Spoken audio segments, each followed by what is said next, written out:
Exemple 4, on considère la courbe d'équation x2 moins 2xy plus y2, notre partie quadratique, moins 6x moins 2y, notre partie linéaire, notre constante plus 9 égale 0.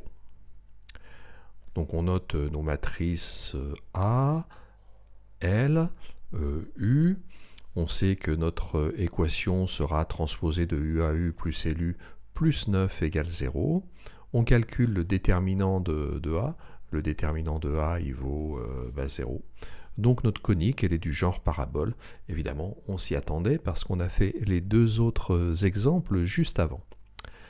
On détermine notre polynôme caractéristique. On trouve que c'est x fois x moins 2. Donc on a deux racines, à savoir 2 et 0. Je recherche le sous-espace propre associé à la valeur propre 2, par exemple. Je trouve que c'est vect, il manque le petit vect de 1 moins 1. Je vous invite à faire les calculs pour vous entraîner et bien vérifier que vous avez trouvé ceci. Je norme mon vecteur, je trouve donc, et je pose, vecteur grand I qui vaut ceci. Je vais poser mon vecteur grand J avec la méthode habituelle. Si j'ai alpha bêta, je prends moins bêta alpha. Je sais alors qu'il sera dans l'autre sous-espace propre parce qu'il est orthogonal. Autrement dit, je sais que J sera dans E0 de A. Et donc, je peux dire que A, ce sera égal à P fois D fois P moins 1, avec ce D là, ce P là, et on sait que P est une matrice orthogonale parce que c'est la matrice de passage d'une base orthonormée à une base orthonormée. Je fais mon changement de repère, donc je me place dans ce repère-là, j'ai gardé l'origine O et je change simplement les vecteurs de base, je note grand X, grand Y, les coordonnées. Je vais donc avoir, suivant les formules de changement de base, les coordonnées dans l'ancienne base qui valent P fois les coordonnées dans la nouvelle base, et je sais que l'équation dans le nouveau repère sera donc ma partie quadratique qui devient celle-ci, et puis le LU qui devient LPV si on a posé V qui valait ceci. Donc on effectue les calculs. Je vous demande de les faire pour voir s'il n'y a pas d'erreur. Et on trouve, en remplaçant, que notre équation, c'est celle-ci. Comme 0 était valeur propre, on savait de toute façon qu'il n'y allait pas avoir une des deux coordonnées ici, qu'il n'y allait pas avoir de y au carré. Donc vous voyez que je peux très bien isoler mon y, et ainsi je trouve que y, c'est égal à cette expression-là. Donc là, ça me permet de conclure sur la nature de ma conique. J'ai y qui est une fonction du second degré de x. Je sais que cela suffit pour dire que c'est une parabole. Donc voilà, j'ai déterminé la nature de ma conique. Maintenant, si je veux la dessiner, donc il s'agit de dessiner dans le repère tourné, au grand I, grand J, cette courbe-là. Donc pour faire ceci, on va mettre sous forme canonique la partie en x. Donc je mets en facteur ce qui est en facteur de x2, je m'arrange, etc. Je trouve que c'est ceci. Et donc en remplaçant, je trouve ça, c'est-à-dire je pourrais mettre mon équation sous cette forme-ci. À partir de là, eh bien, je sais tracer ma parabole.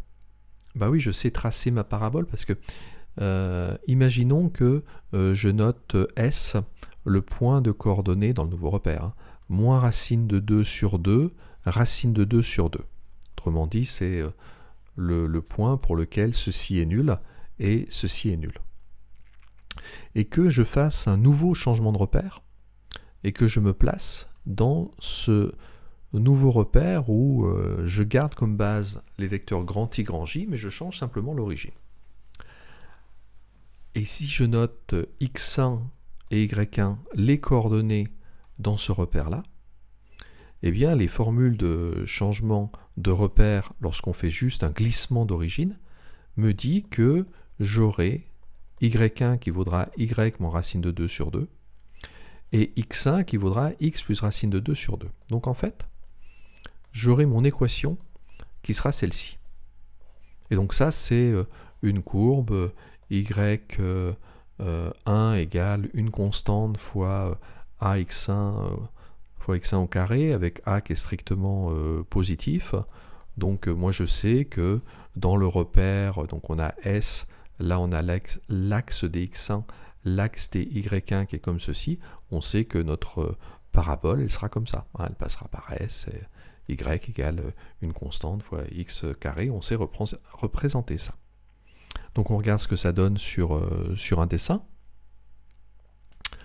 Alors, on va déjà corriger notre dessin parce qu'il y a une petite coquille. En fait, le vecteur J, c'est celui-ci, et le vecteur I, ce serait celui-là. Puisqu'on a posé pour grand I, racine de 2 moins racine de 2 sur 2, moins racine de 2 sur 2. Donc en fait, ici, c'est l'axe des grands X, et ici, c'est l'axe des grands Y. Donc vous corrigez bien ceci sur votre polycopier. Maintenant, je place le point S. Donc le point S, il a pour coordonnées, on a dit moins racine de 2 sur 2, racine de 2 sur 2. Donc dans le repère avec les grands X et grands Y, donc ça ferait ce point-là. En fait, le point de coordonnées 0, 1 dans l'ancien repère, comme on le verra avec les formules de changement de base. Et puis, notre axe de symétrie, eh bien, ça va être pour grand X qui est égal à moins racine de 2 sur 2. Donc, je dessine mon axe de symétrie. Vous voyez, là, si je faisais un changement d'origine, comme je l'ai fait avec les coordonnées x1 et y1, en fait, là, j'aurai l'axe des x1, et là, j'aurai l'axe des y1. Et donc, tout à l'heure, quand je vous ai fait le dessin où on avait l'axe des x1, l'axe des y1, et puis que c'était comme ça, bah là, il suffit que vous tourniez un peu la tête, et ça vous fait le dessin qui est représenté ici, avec votre parabole rouge qui est là. Ok, donc là, j'ai fait mon dessin. Là, ce que l'on peut remarquer, c'est qu'en fait, si on regarde les coordonnées dans le repère initial, tout est plus simple. On n'a pas des racines de 2 sur 2 qui se baladent. Donc on a vu que le sommet avait pour coordonnées ces coordonnées-là, et que l'axe de symétrie a pour équation cette équation-là. Donc d'après la formule de changement de